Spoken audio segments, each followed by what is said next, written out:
Hello, everyone, and welcome into Senior Living Live. My name is Melissa. Thank you so much for taking the time to join us today, and I hope you are having a fantastic afternoon. Well, senior living looks a lot different today than it did 20 years ago, even just 10 years ago. If you have dipped your toes looking into senior living options, you've probably heard a lot of terms that don't make a lot of sense to you. There's independent living, there's assisted living, there's memory care, but what do all of those terms mean? Well, Alan Hoffman, the owner, operator, and certified senior advisor with Oasis Senior Advisors, he is here today to explain the different types of senior living options. He will be available at the end of his presentation to answer all of your questions, and I'm sure you have many. Now remember, all video and audio lines are muted throughout the presentation, but we want you to be a part of the conversation. And in order to do that, you just scroll down to the bottom of your screen where it says Q&A, type out your questions there, and I'm happy to read them to Alan at the end of his presentation. So Alan, thank you for joining us. You are absolutely an expert on this topic and have helped so many people out finding that perfect community. The floor here is all yours. Take it away. All right, thanks, Melissa. And I want to thank the Arbor company for allowing me this time to present to all of you. You did call me an expert, so the pressure is on, but I'll make the most of it. And of course, at the very end, I always think that the Q&A part is the most interesting to help people out. So again, the title of this presentation is The Different Types of Senior Living Explained. I thought I would first start with who we are. My wife and I are the owners of a franchise called Oasis Senior Advisors. We've been doing this for 6 years, and we both have a lifetime experience in healthcare. Mine was more medical device related. And I worked for a division of Johnson & Johnson for 25 years, and my wife has been a lifetime nurse. And to make a real long story short, about 16 years ago, we were in the position of trying to find senior housing for my in-laws. I live in Illinois. They were about 45 miles away from us. And we were doing the search and we knew nothing. And to make a long story short, the way that we found the community is I just happened to be driving past it when it opened, and there was a sign in front, and I pulled over and called my wife and I said, hey, there's a community here. It's a new one. Have you called this community? And she hadn't, and it was close.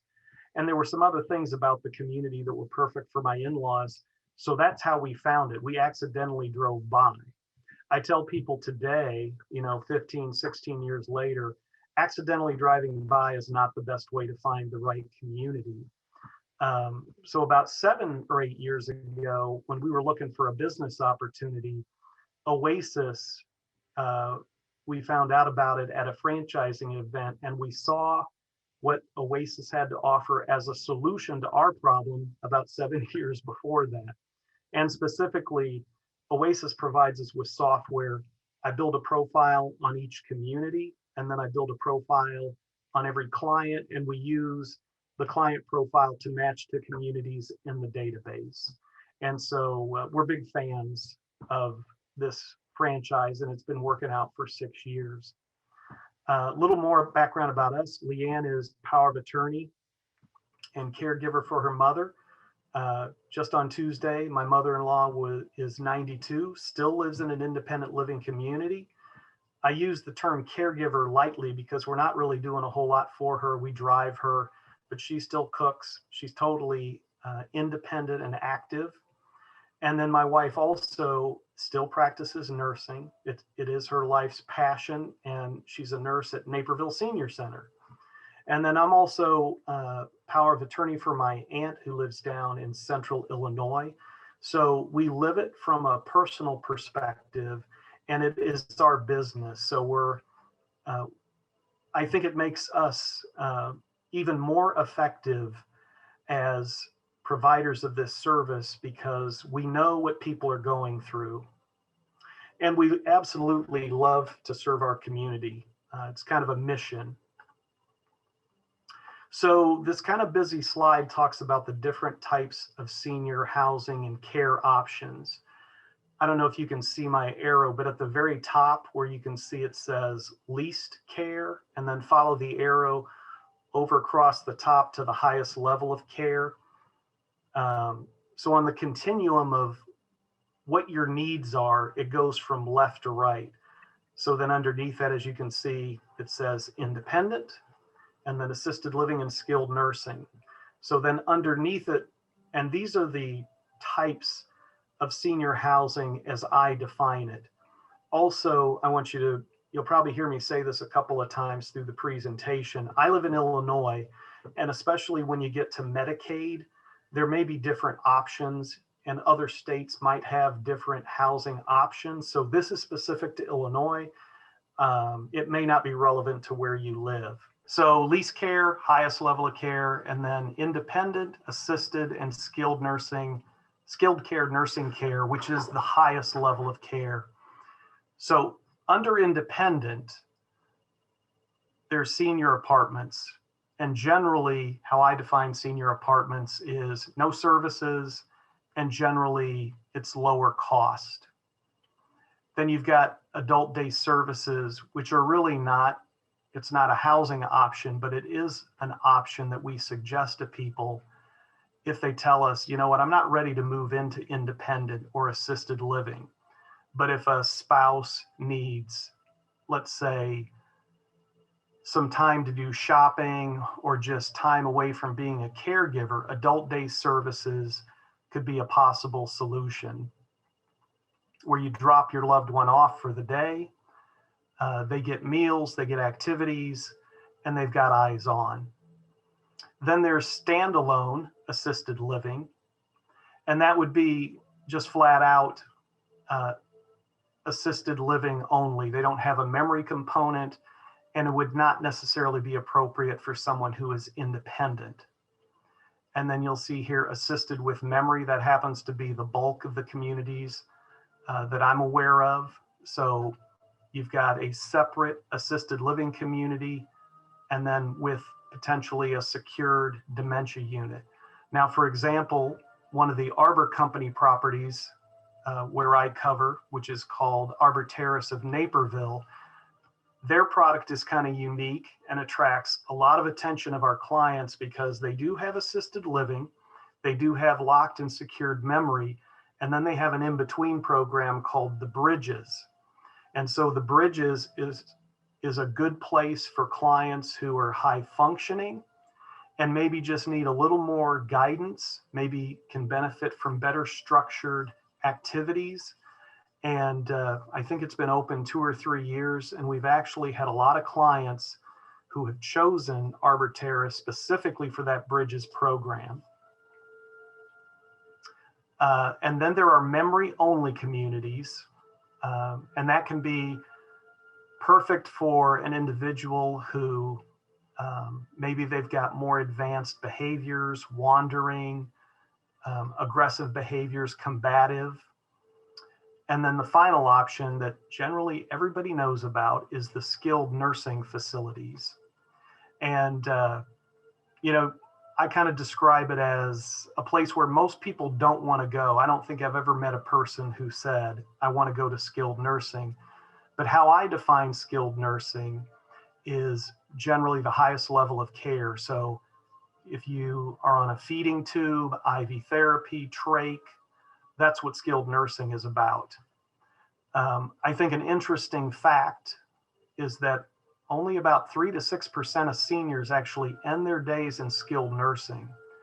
My point is that assisted living and memory care can generally care for just about all the needs for the majority of seniors that are out there. And some of the benefits is that generally you get your own apartment. It's more focused on social, whereas skilled nursing is more a focus on the care first, social activities later.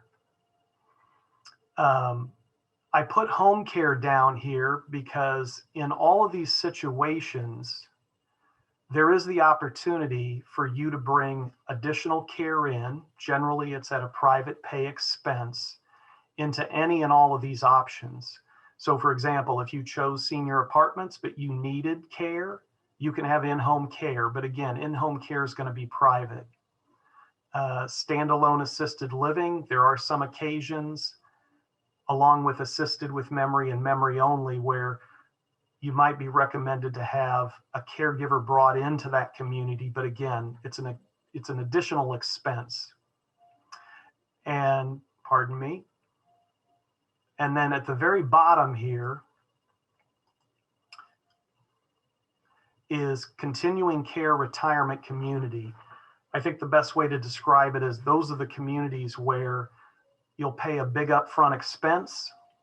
And in many circumstances, if you are financially assessed and physically assessed, then they'll care for you through end of life.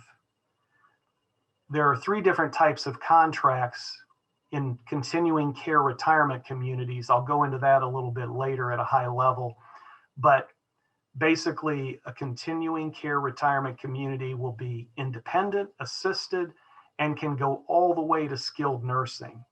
Some do, some have components of this, but generally they'll start with independent and end with assisted with memory or skilled nursing.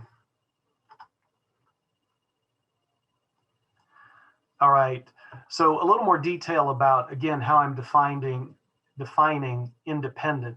So when I talk about senior housing, the type of client that I'm referencing here would be somebody who maybe only has Social Security, or generally the number that I see is $2,500 or less.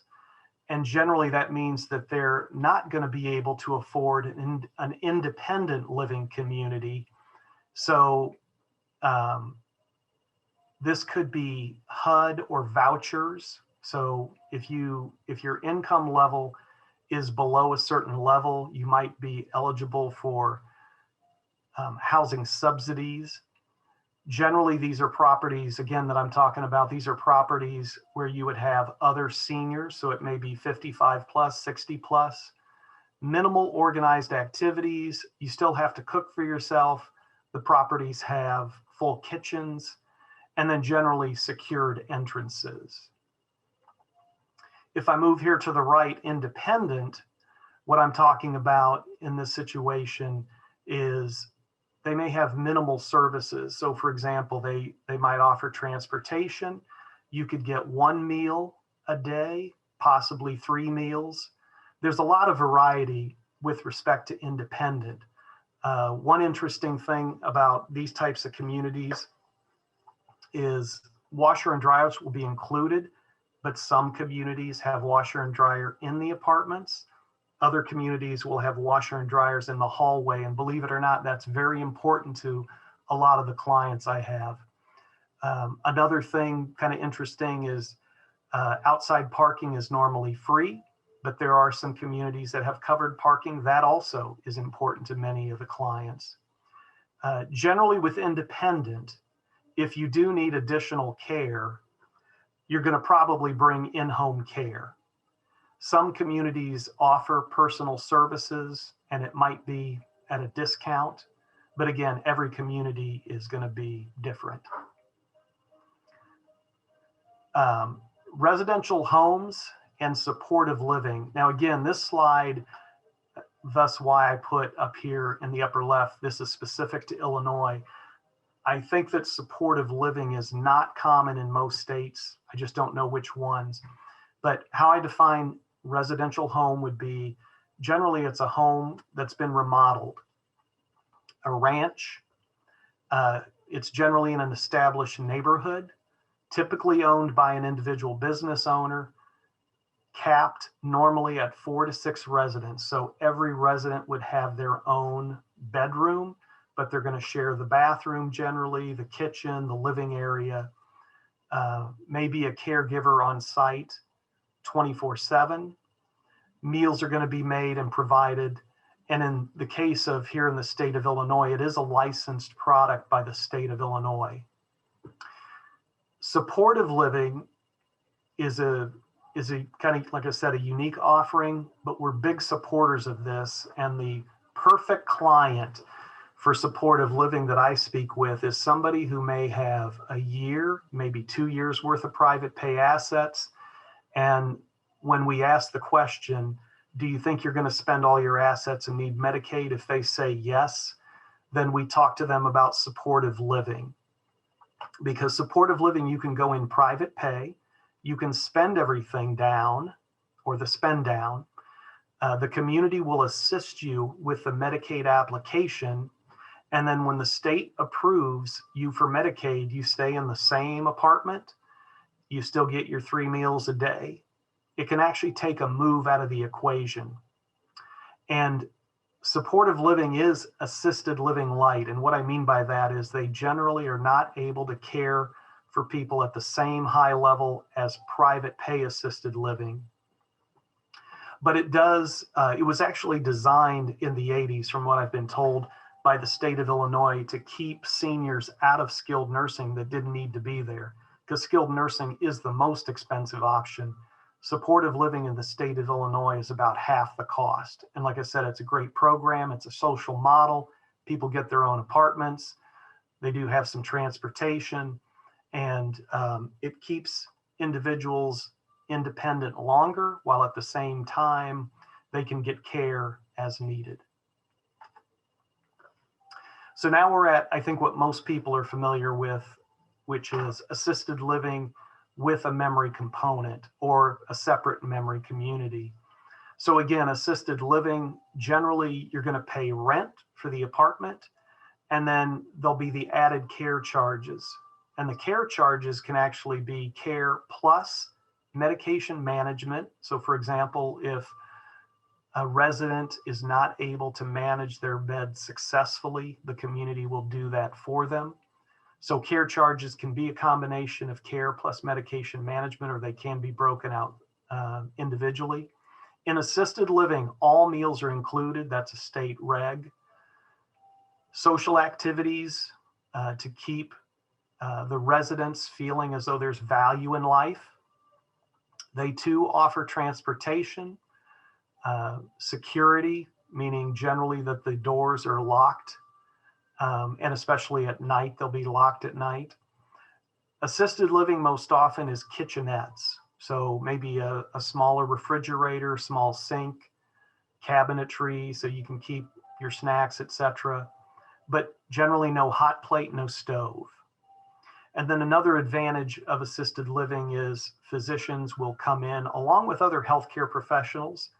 I know a lady who is a dental hygienist, and she specifically visits communities as well as seniors who are in their own home.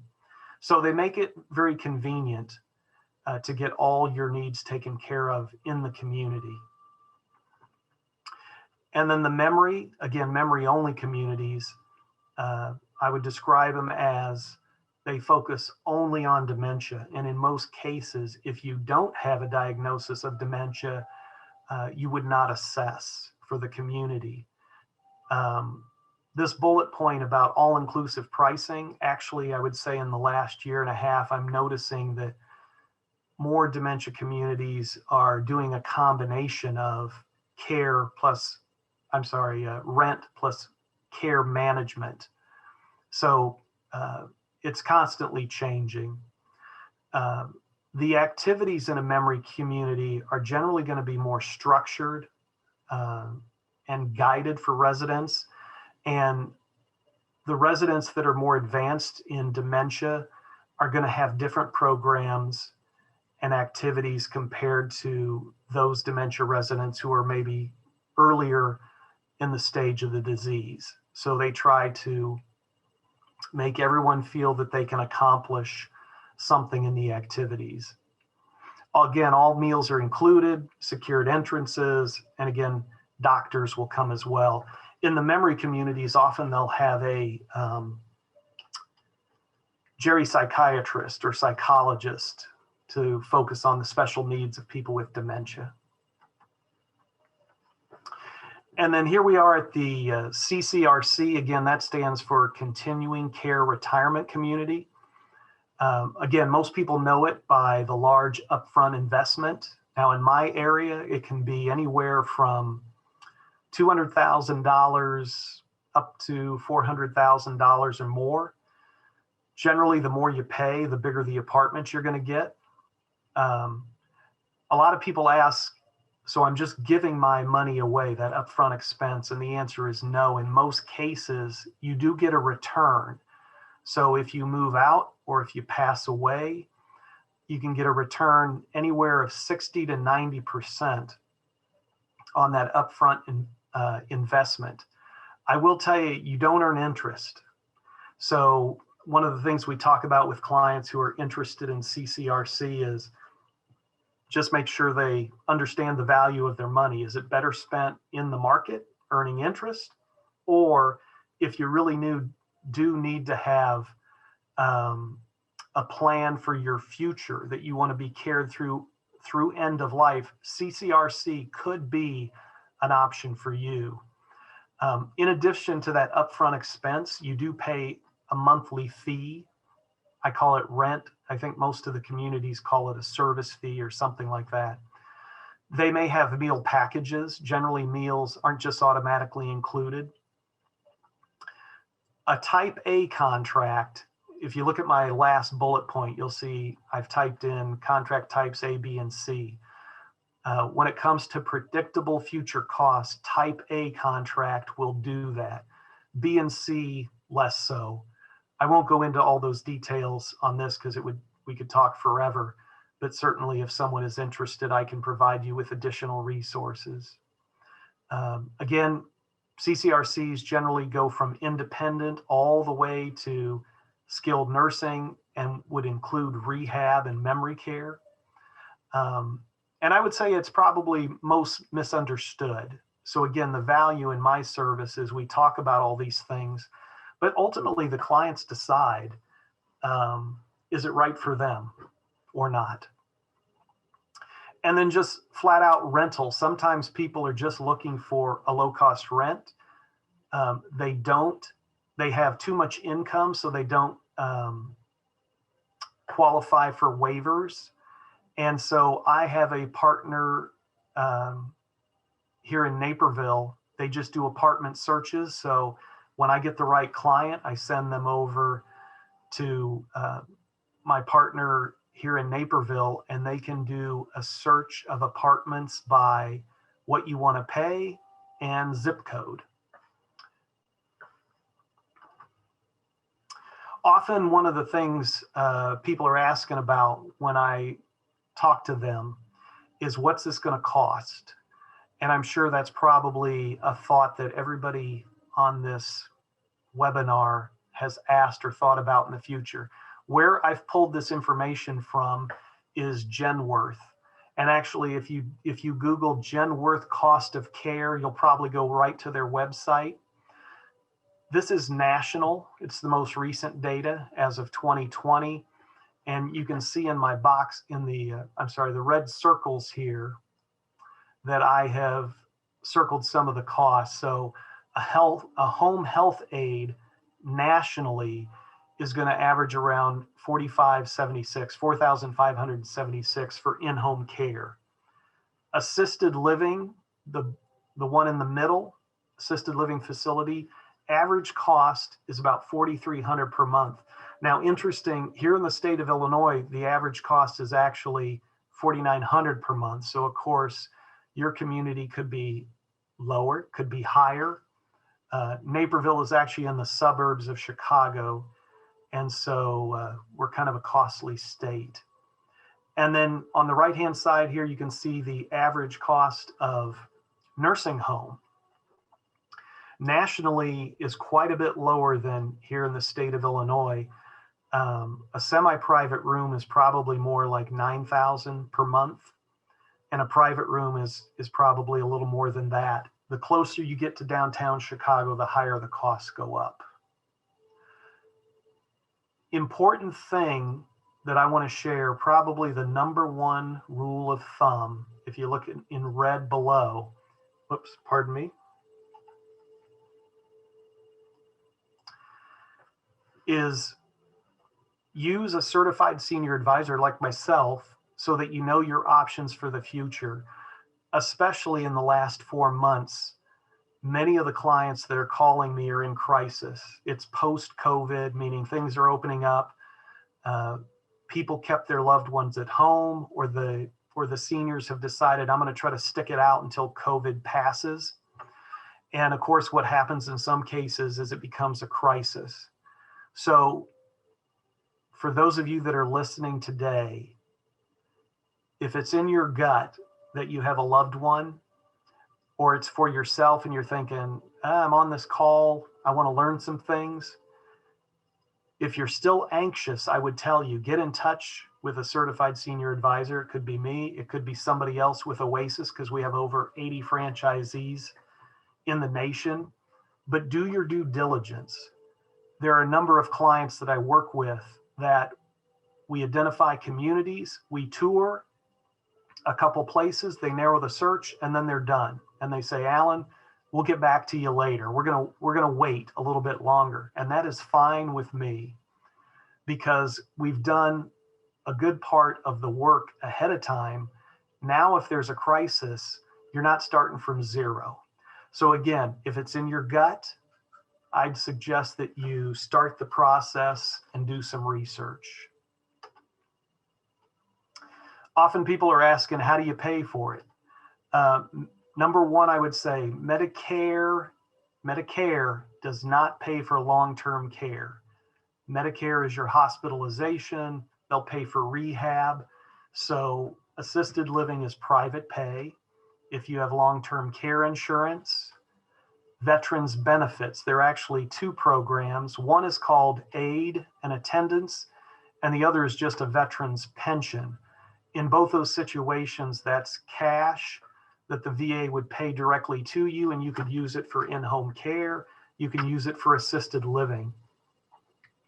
I think it's also important to know that spouses of veterans might have be eligible for aid and attendance and a pension. Then there are reverse mortgages, bridge loans, life insurance, annuities. Often people are having to sell or rent their home to fund it. And then again, in the state of Illinois, Medicaid is an option when you've spent everything.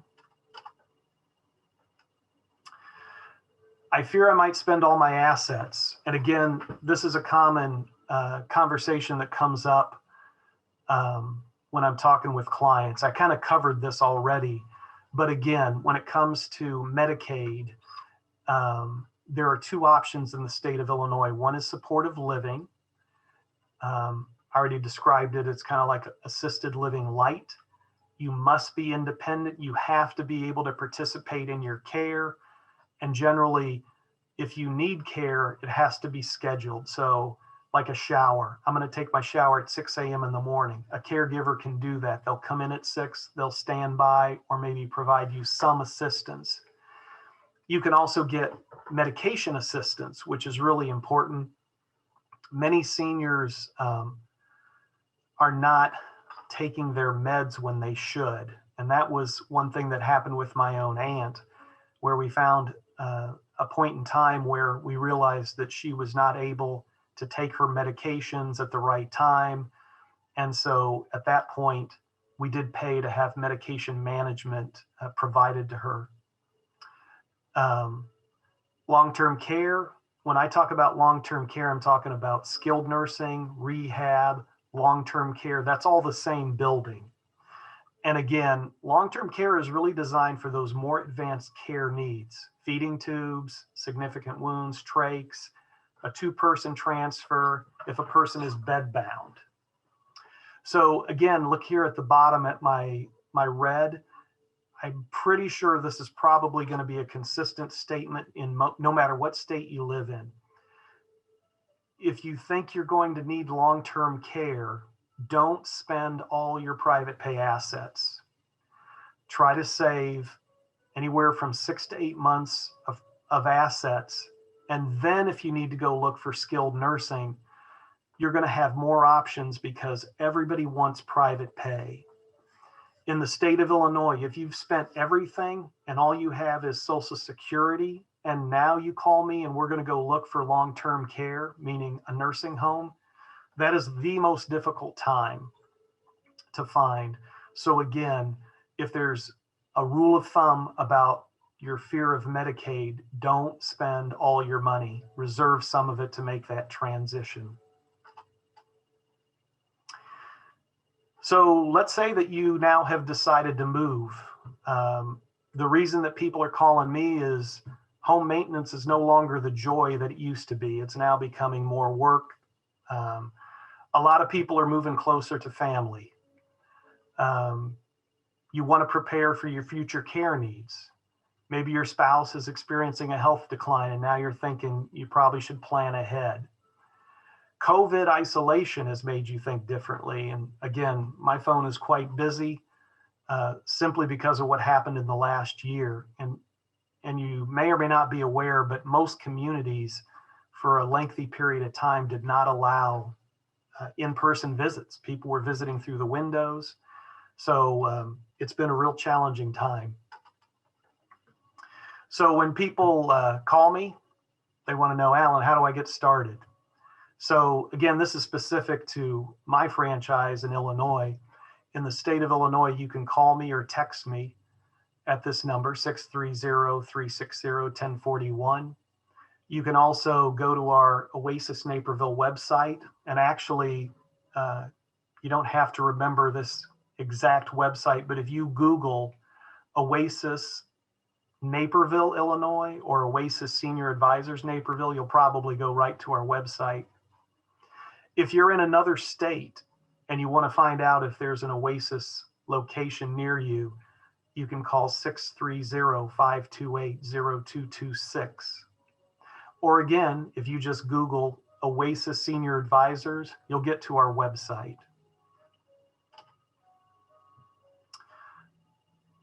I said at the very beginning of this, my wife and I are to serve, and we truly love to serve.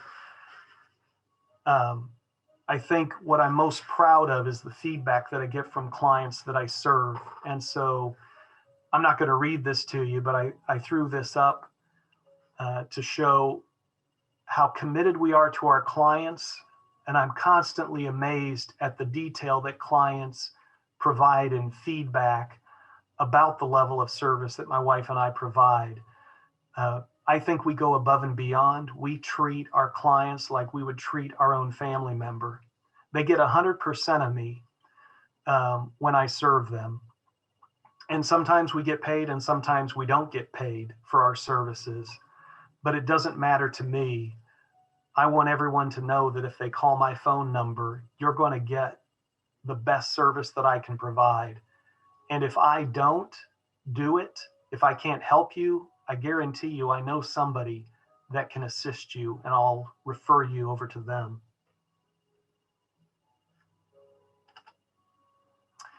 So I want to thank, again, Arbor Company for allowing me to present. We'll now take up questions. And so again, I want to thank Melissa, who's hosting this call, and Mary Kate and Janae. And then I have to give a local shout out to Jocelyn Newhall. Jocelyn is the Director of Sales for Arbor of Naperville, and she is a tremendous partner to my clients. And a person that's a tremendous client partner to my client is a tremendous partner to me, because I want my clients to be happy. And so Jocelyn was the person who first asked if I would participate in this call. So I wanted to thank Jocelyn as well. Excellent information. Thank you so much, Alan. We do have some questions already. So for those of you who are watching out there, if you got through this webinar and you have some questions that you want to ask Alan, this is the time to do it. Scroll down to the bottom of your screen where it says Q&A, type your question out there, and we will be happy to read them to Alan to answer. We've got a little less than 30 minutes remaining here for a Q&A session. So we've got plenty of time to get everyone's questions in. Great stuff, Alan. Very good. And I think it helps, doesn't it, when you have a situation that's quite unique like yours, where you're in this line of work where you're helping others, but you've needed the help as well. I mean, you discussed, your own situation with your mother and independent living. So I assume that opens your eyes to things that maybe others are just experiencing with their own family members. Yeah, absolutely. There's a lot of stress, whether it's the senior who calls me or whether it's the children. Everybody's worked up.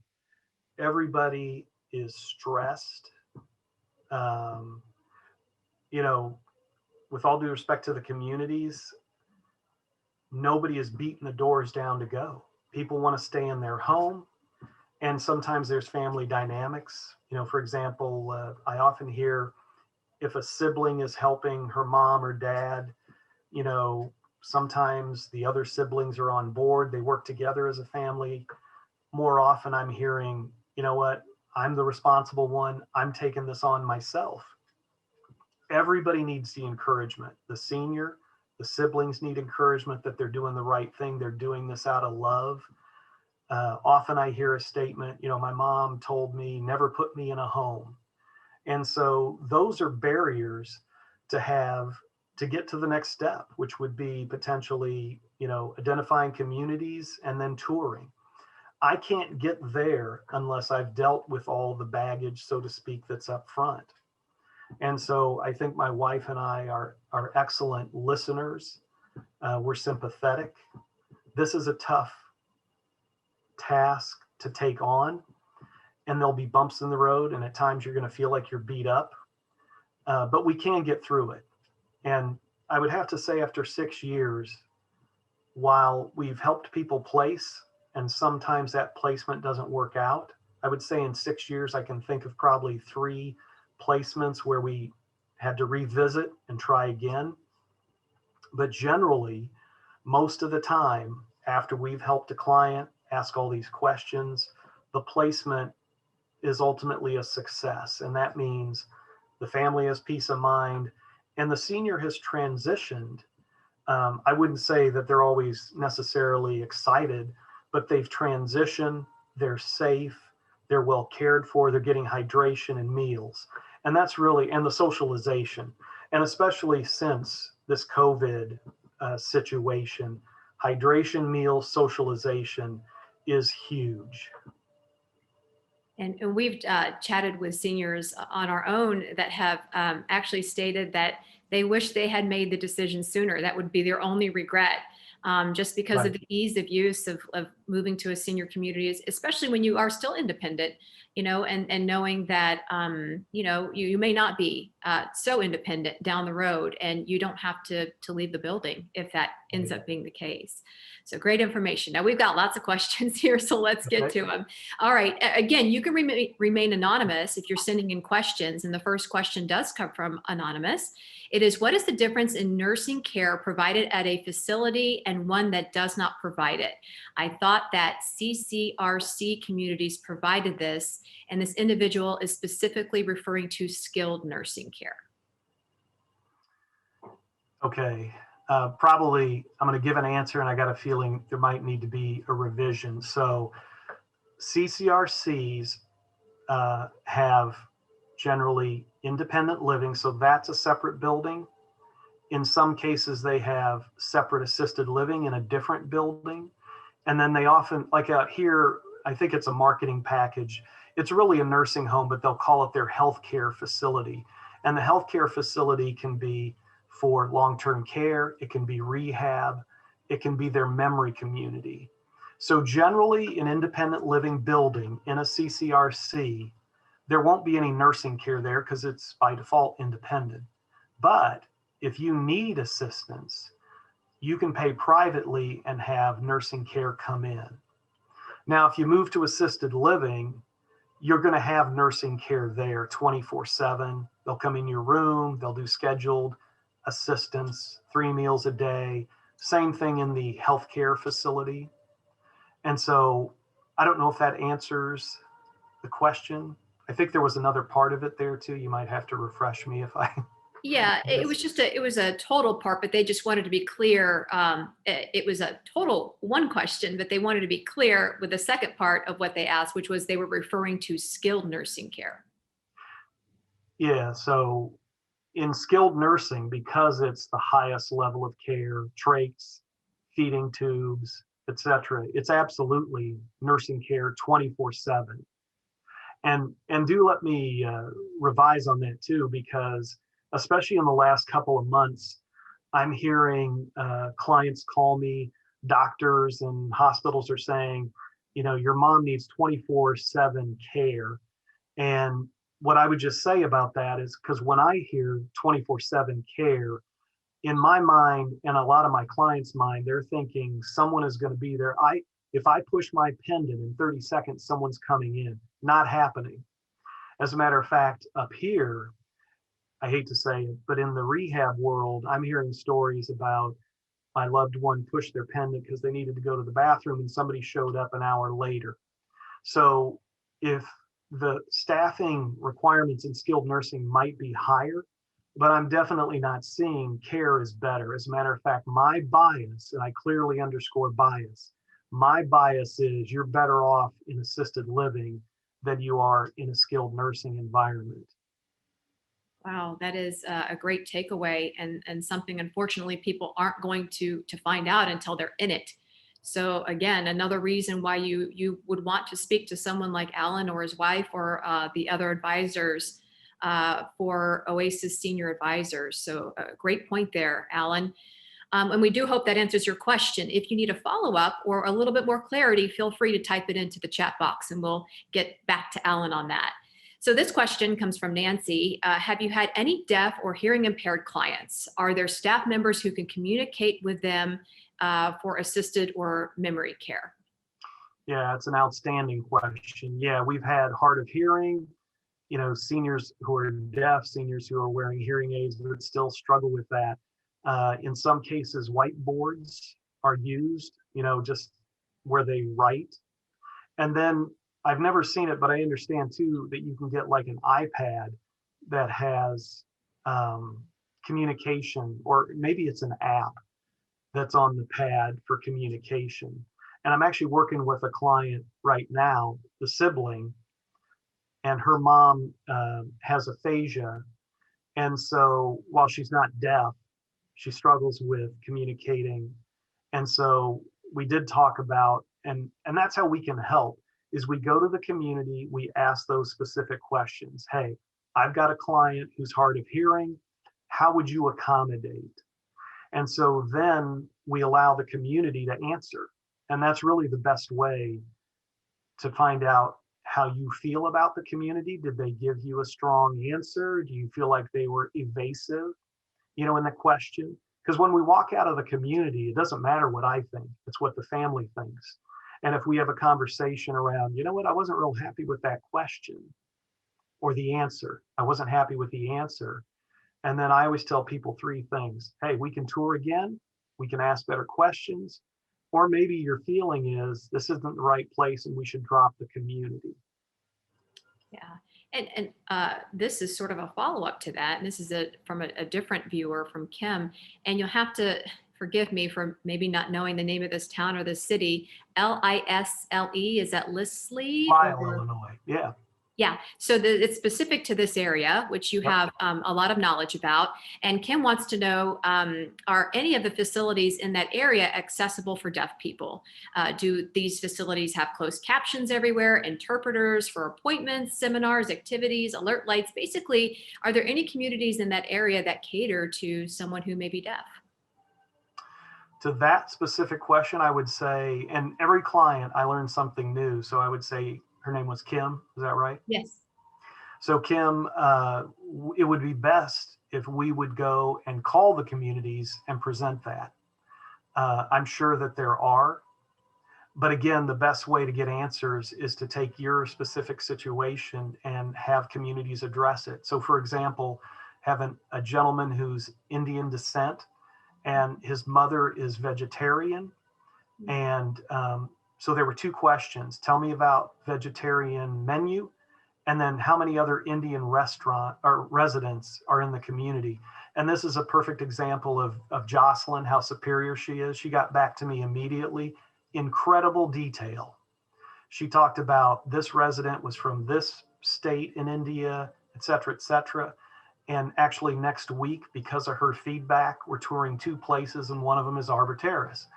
But my point is, those unique situations that every client present, if I don't know the answer, we're going to go and ask. and we're going to find out. Excellent. Very, very good example there.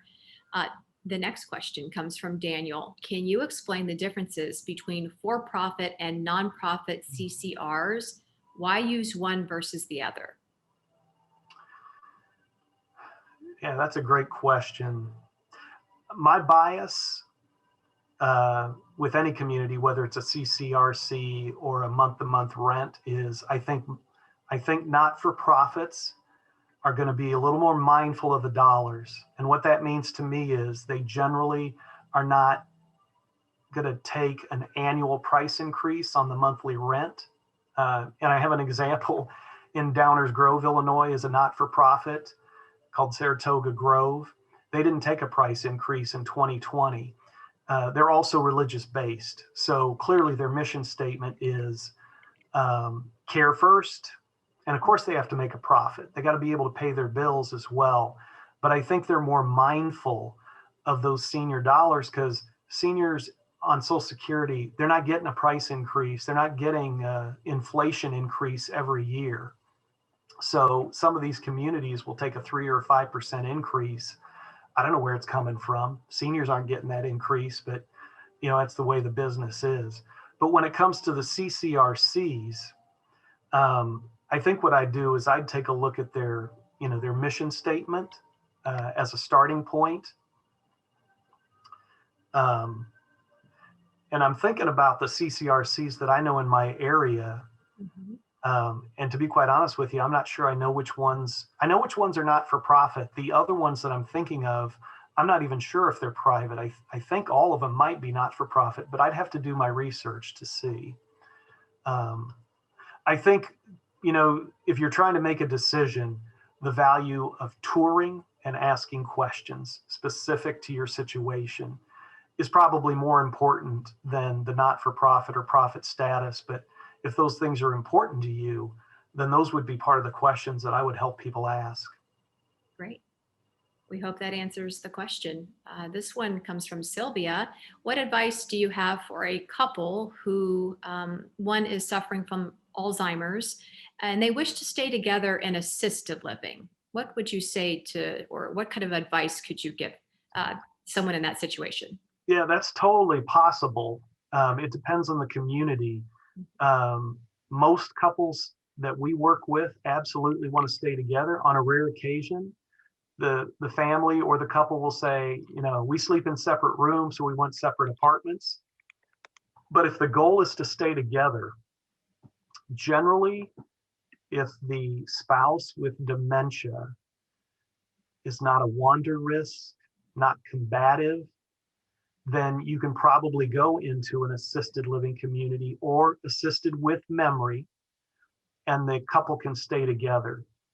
Generally, though, if the spouse is more advanced to where they really need to be in a memory-only community, some communities will allow I'll call it the well spouse, the spouse that doesn't need care, will allow the spouse to move in. In some cases they don't, but the flip side of that is often the well spouse finds that the lack of socialization for their abilities is a struggle, and they end up moving out, or they decide, what, this isn't the right place for me.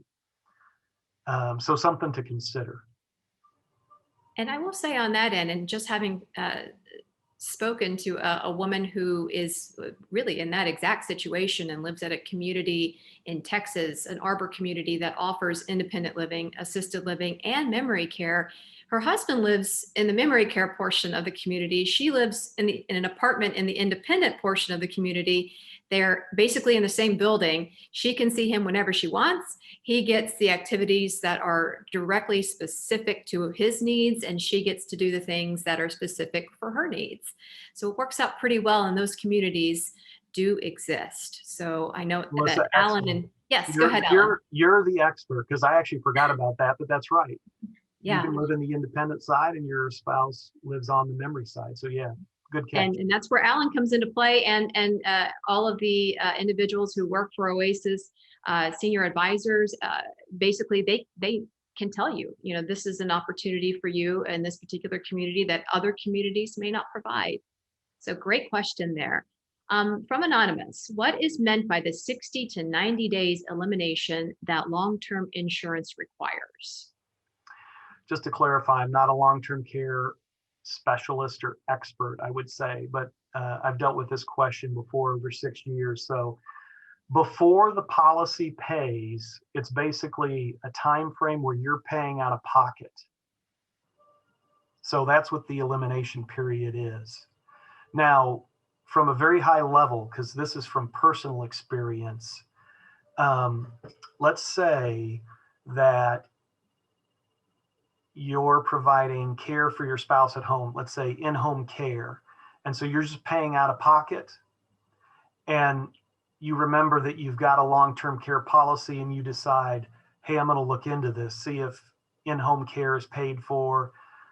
I've seen policies all over the place, policies that pay only for skilled nursing, policies that pay 70% of assisted living cost, which is lower, but will pay 100% of skilled nursing. So you got to look at your policy and be very careful with it. But if you're paying for care out of pocket, leading up to that, whatever that time frame is, keep records, because you can submit that toward you paying out of pocket for that time frame. If you forget or you don't keep records, then the clock may start as soon as you call the insurance company. So again, be mindful.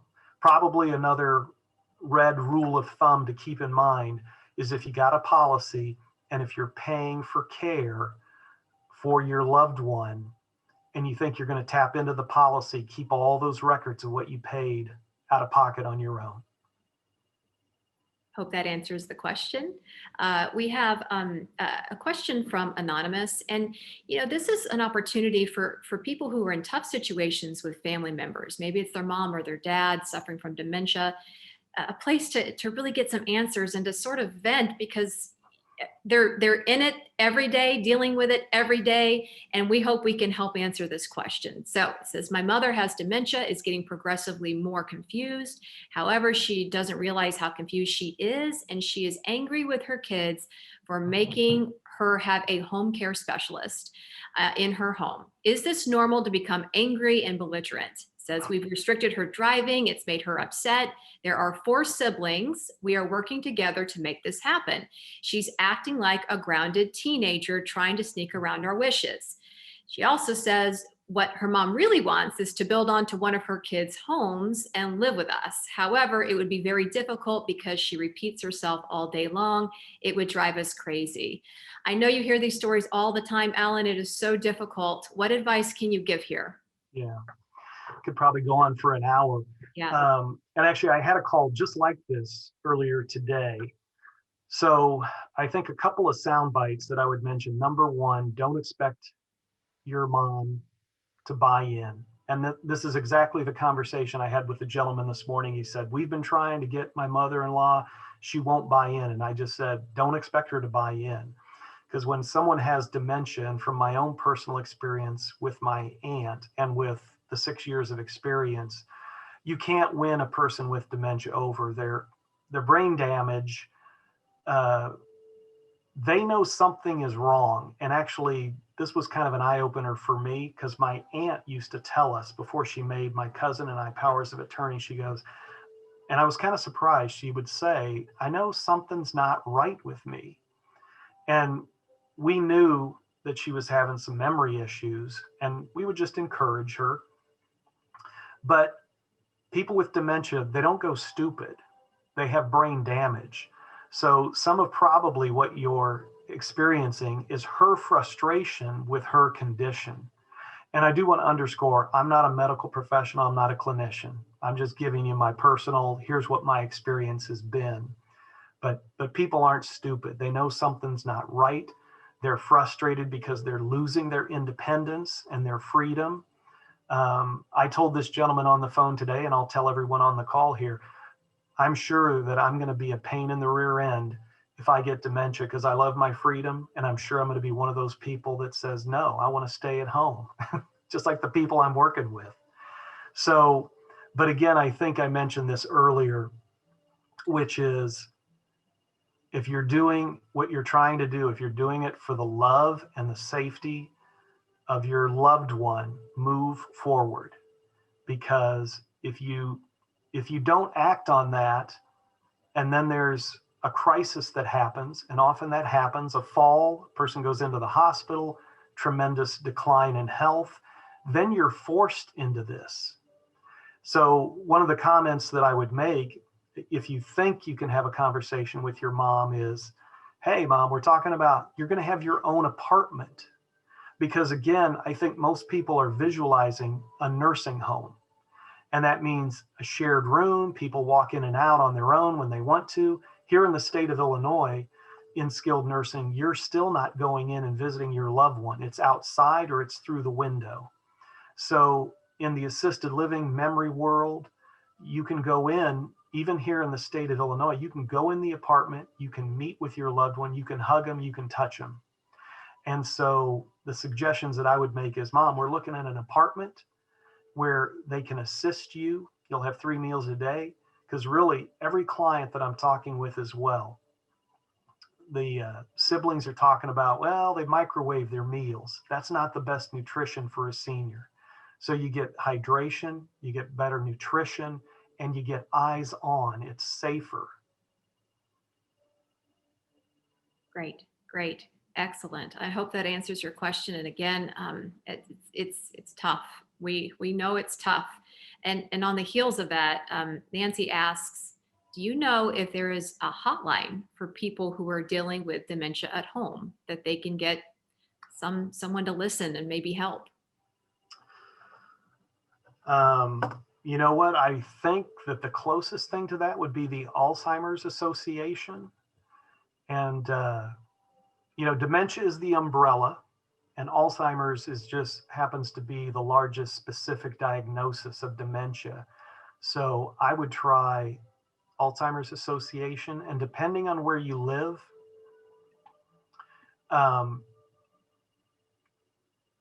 if you've got county services, so for example, here in Naperville, we have different townships and counties that have senior services. So for example, I live in Will County, so I Google Will County Senior Services.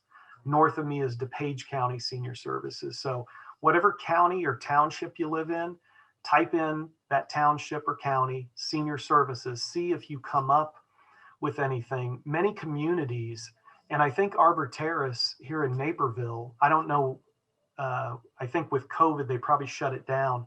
But before COVID, many communities had support groups. And whether you had a loved one in the community or not, you could come to the community and participate in a support group meeting. Yeah, and I would just encourage you out there, I believe that was from Nancy, to tune in. We have a webinar not March, it's June 10th. And it is with a woman who is the chair of the Dementia Action Alliance, DAA. And we will actually have some individuals who have been diagnosed with dementia. They will be there to answer your questions. And they have many resources that can be provided for people just like you. So thank you for that question. Thank you for joining us. And that last question, Anonymous, who has the mother with dementia, says, thank you so much. Your information has really helped. My pleasure. So we are coming up to the top of the hour. Just a couple more questions and we will wrap this up.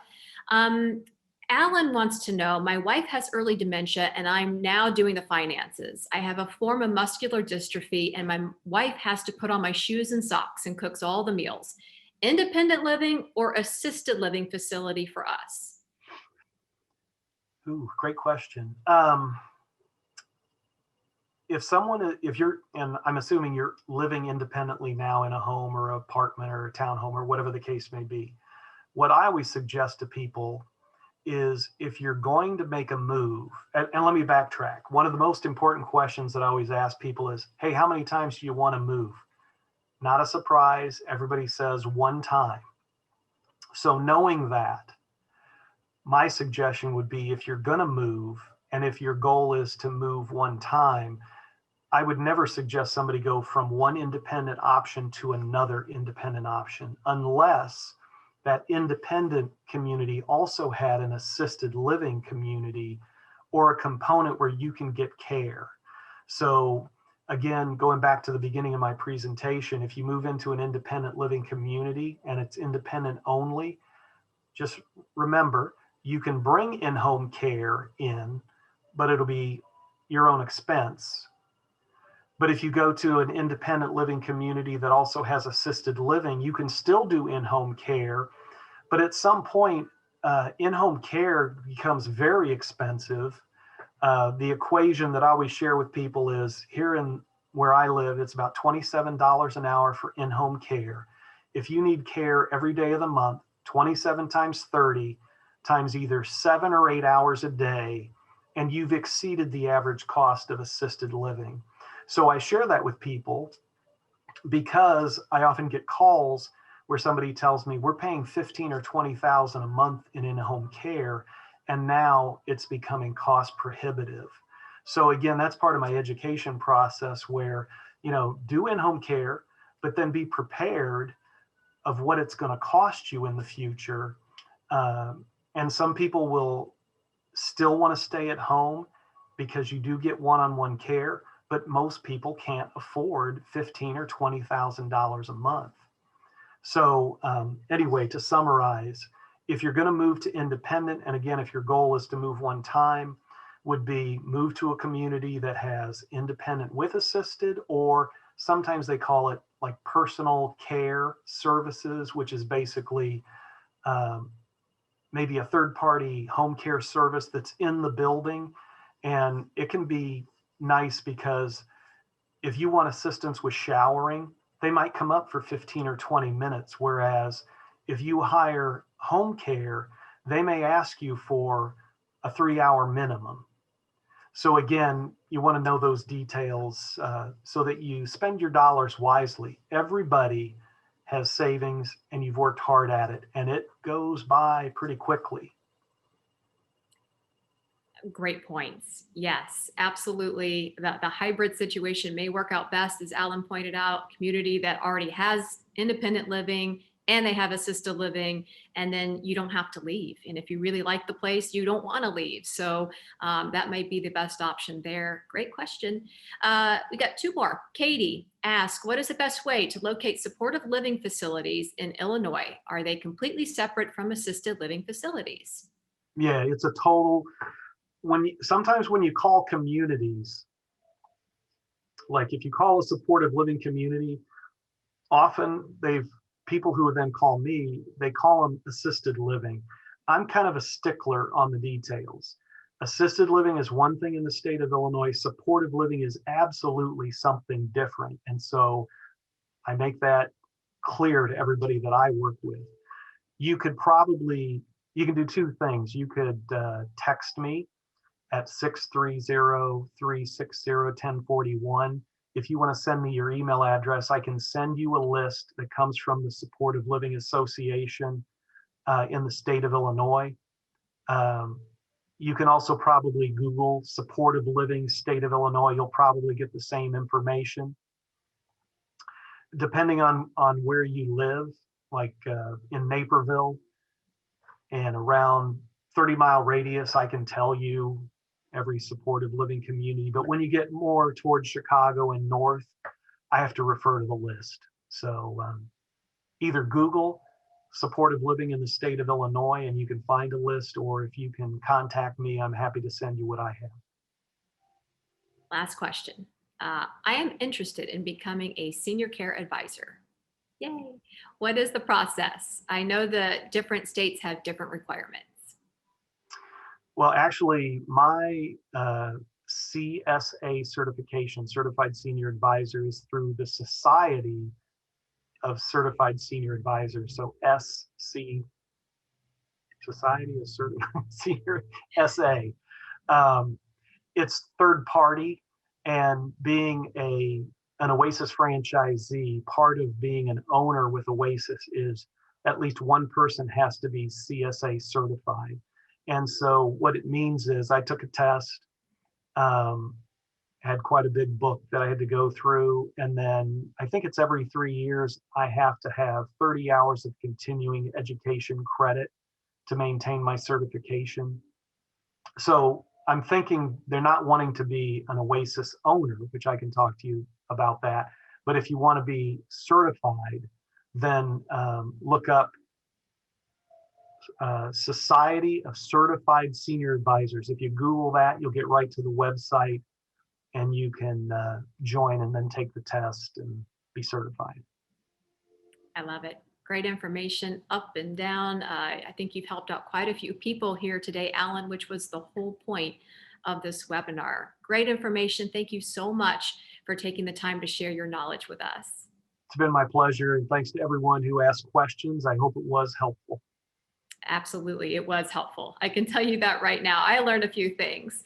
Thank you so much. And we always want to thank you for watching. This webinar will be available starting tomorrow at www.seniorlivinglive.com. Of course, there you can view all of our past webinars and see our upcoming webinars and check out the ones that you want to RSVP and watch later down the road. So we thank you all for watching Senior Living Live. Have a great day, everybody.